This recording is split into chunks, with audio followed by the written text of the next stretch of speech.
ರಾತ್ರಿ ತುಂಬಾ ಕತ್ತಲಾಗಿದೆ. ಕಾಳಿಘಾಟಿಗೆ ಅನ್ನೋ ಸಣ್ಣ ಹಳ್ಳಿ ದಾರಿಯಲ್ಲಿ ರಾಹುಲ್ ತನ್ನ ಬೈಕ್ ಮೇಲೆ ಹೋಗುತ್ತಿದ್ದ. ಫೋನ್ ಡೆಡ್ ಆಗಿತ್ತು. ಸುತ್ತಮುತ್ತ ಯಾರೂ ಇಲ್ಲ, ಕೇವಲ ಭಯಾನಕ ಮೌನ. ಅಕಸ್ಮಾತ್ ಅವನು ಒಂದು ಹಳೆಯ ಮರದ ಬಳಿ ನಿಂತ. ಗಾಳಿ ಹಠಾತ್ ಜೋರು. ಯಾರೋ ನೋಡ್ತಿದ್ದಾರೆ ಅನ್ನೋ ಅನುಭವ. ಯಾರೋ ಅವನು ಕೂಗಿದ. ಉತ್ತರ ಇಲ್ಲ.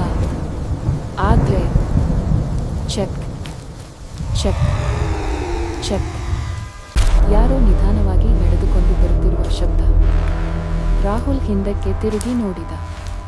ಒಬ್ಬ ಹೆಂಗಸು, ಬಿಳಿ ಸೀರೆಯಲ್ಲಿ, ಮುಖದ ಮೇಲೆ ಕೂದಲು, ಕಾಲುಗಳು ನೆಲಕ್ಕೆ ತಾಗುತ್ತಿರಲಿಲ್ಲ. ಅವನ ಹೃದಯ ಜೋರಾಗಿ ಬಡಿತ ಹೊಡೆಯತೊಡಗಿತು. ನೀನು ಇಲ್ಲಿ ಬರಬಾರ್ದಿತ್ತು. ಆ ಹೆಂಗಸಿನ ಧ್ವನಿ ಅವನ ಕಿವಿಯ ಬಳಿ ಕೇಳಿಸಿದ. ರಾಹುಲ್ ತಕ್ಷಣ ಬೈಕ್ ಸ್ಟಾರ್ಟ್ ಮಾಡೋಕೆ ಪ್ರಯತ್ನಿಸಿದ. ಆದರೆ ಸ್ಟಾರ್ಟ್ ಆಗಲೇ ಇಲ್ಲ. ಗಾಬರಿಯಿಂದ ಕಿಕ್ ಮೇಲೆ ಕಿಕ್ ಹೊಡೆಯುತ್ತಿದ್ದ. ಅಕಸ್ಮಾತ್ ಅವನ ಕೈ ಮೇಲೆ ರಕ್ತದ ಗುರುತು. ಅವನು ನಿಧಾನವಾಗಿ ಮೇಲಕ್ಕೆ ನೋಡಿದ. ಆ ಹೆಂಗಸು ಈಗ ಅವನ ಮುಂದೆ ನಿಂತಿದ್ದಳು. ಕಣ್ಣುಗಳು ಸಂಪೂರ್ಣ ಕಪ್ಪು.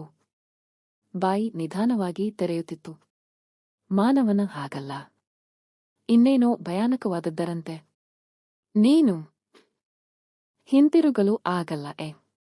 ರಾಹುಲ್ ಕಿರುಚಲು ಹೋಗುತ್ತಿದ್ದಾಗಲೇ ಎಲ್ಲವೂ ನಿಶ್ಶಬ್ದ. ಬೆಳಗ್ಗೆ ಆಯ್ತು. ಹಳ್ಳಿಯ ಜನರು ನೋಡಿದಾಗ ಬೈಕ್ ರಸ್ತೆ ಪಕ್ಕದಲ್ಲೇ ಇತ್ತು. ಆದರೆ ರಾಹುಲ್ ಎಲ್ಲೂ ಕಾಣಿಸಲಿಲ್ಲ. ಮರದ ಕೆಳಗೆ ಮಣ್ಣಿನಲ್ಲಿ ಬರೆದಿತ್ತು, ಮುಂದಿನವರು ನೀವೇ.